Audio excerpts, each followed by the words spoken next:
کیا بات، آج میں آپ کو پہناتا ہوں. چلیں ادھر بیٹھ. السلام علیکم ورحمۃ اللہ وبرکاتہ. پیارے ناظرین اکرام، آج ہم پھر پیارے پیارے بچوں کے ساتھ سٹوری پروگرام میں حاضر ہیں، اور آج کے پروگرام کی خصوصیت یہ ہے کہ ہمارے قاسم بھائی یہ فرنٹ پہ بیٹھے ہیں، تو ان کی آج سالگرہ ہے. تو ان کے سالگرہ کے موقع پہ ہم انشاءاللہ آج ایک بہترین سٹوری سنیں گے، سبق آموز بھی ہے اور لطف اندوز بھی ہے.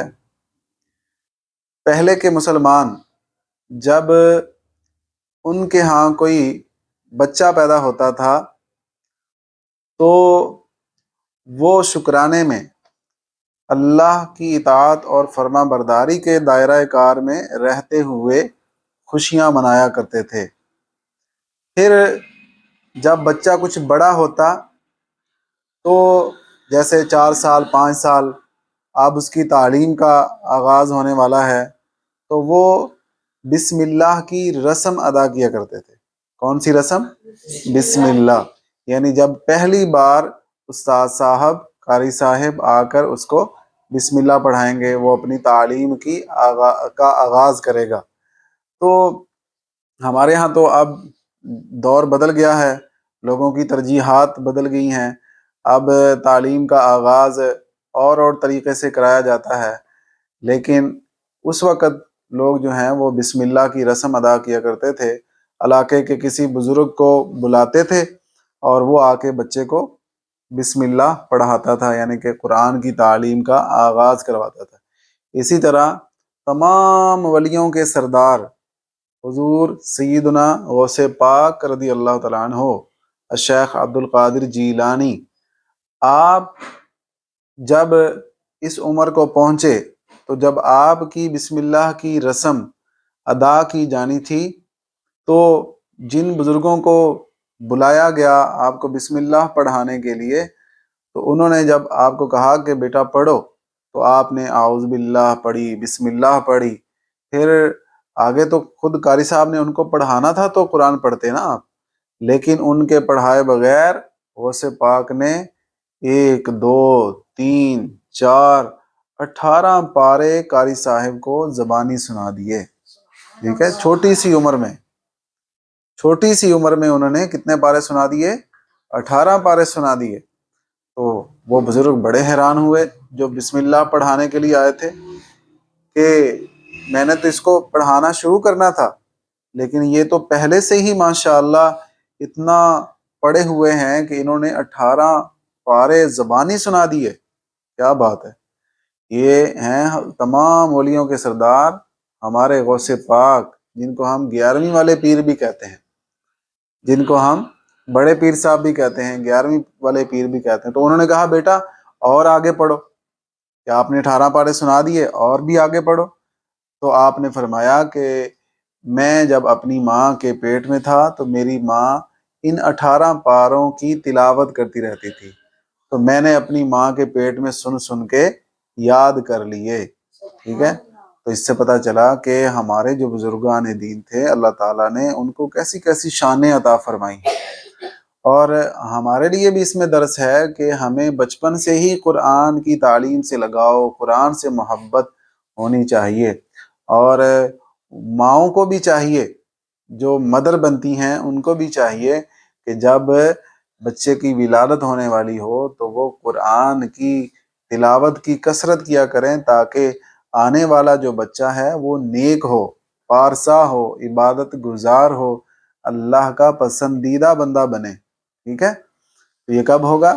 جب مائیں بھی عبادت کریں گی اور بچوں کو بھی چاہیے کہ وہ قرآن کی تعلیم حاصل کریں اور شاندار طریقے سے حاصل کریں. ٹھیک ہے نا، شاندار طریقہ کیا ہے کہ ایک تو یہ طریقہ ہے، عام طور پر بچے مسجدوں کو جاتے ہیں صبح یا شام قرآن پڑھنے، تو ایسے ان کا وضو بھی نہیں ہوتا، کپڑوں سے بو آ رہی ہوتی ہے، کپڑے بھی جو ہیں وہ میلے کچالے ہوتے ہیں. تو یہ قرآن پڑھنے کا شاندار انداز نہیں ہے.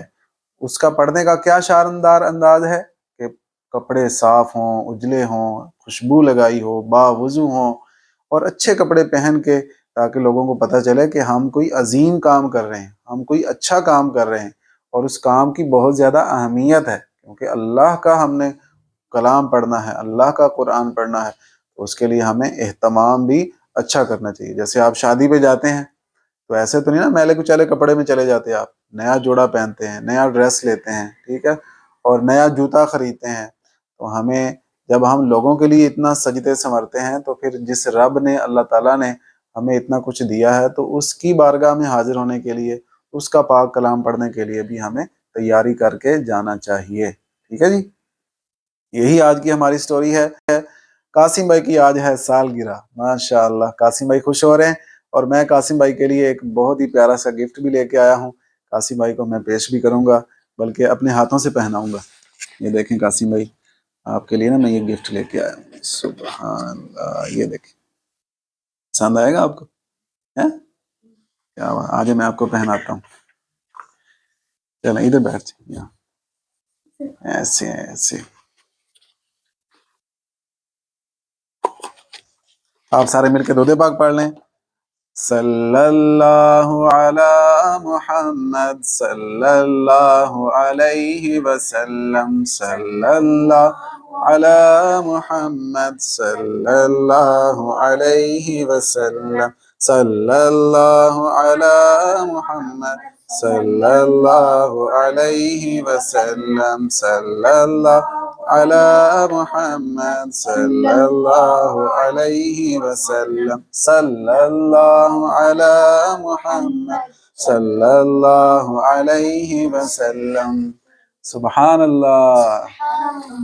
تو ہمیں چاہیے کہ جب بھی کسی کی سالگرہ ہو تو سالگرہ شریعت کے دائرے میں رہ کے منانی چاہیے۔ اسلام ہمیں سالگرہ منانے سے، برتھ ڈے منانے سے منع نہیں کرتا، لیکن برتھ ڈے کے لیے جو ہم غیر شرعی کام کرتے ہیں، جو ہے وہ نامحرم عورتوں کا، مردوں کا جمع ہونا، میوزک چلانا، طرح طرح کے جو ہے نا عجیب و غریب کام کرنا، تو اسلام ہمیں اس کی اجازت نہیں دیتا، بلکہ اسلام ہمیں جو ہے وہ بڑا احسن طریقہ سمجھاتا ہے کہ ہر خوشی جب بھی منائی جائے تو وہ شریعت کے دائرے میں رہتے ہوئے اس طرح کہ اللہ کا شکر بھی ادا ہو جائے اور خوشی بھی منائی جائے، ٹھیک ہے۔ تو اللہ کا شکر کیا ہے کہ اللہ تعالیٰ نے اتنے پیارے پیارے بچے یہ جو پیدا فرمائے ہیں، تو ان کی خوشیاں کیسے منائی جائیں؟ تلاوت کی جائے، نعت خوانی کی جائے، اور جناب غربا میں کھانا تقسیم کیا جائے، اور اچھے اچھے کام کیے جائیں، محفل کرائی جائے، کیک بھی کاٹ لیا جائے، سارے کیک بھی کھا سکتے ہیں، تو اس میں کوئی مذائقہ نہیں ہے۔ یہ تھا آج کا ہمارا سٹوری پروگرام۔ اللہ تعالیٰ اپنی بارگاہ میں قبول فرمائے، اور اللہ تعالیٰ ہمیں عمل کی بھی توفیق عطا فرمائے۔ ملتے ہیں اگلے اتوار کو انشاءاللہ ایک نئی سٹوری کے ساتھ، تب تک اللہ حافظ، السلام علیکم ورحمۃ اللہ وبرکاتہ۔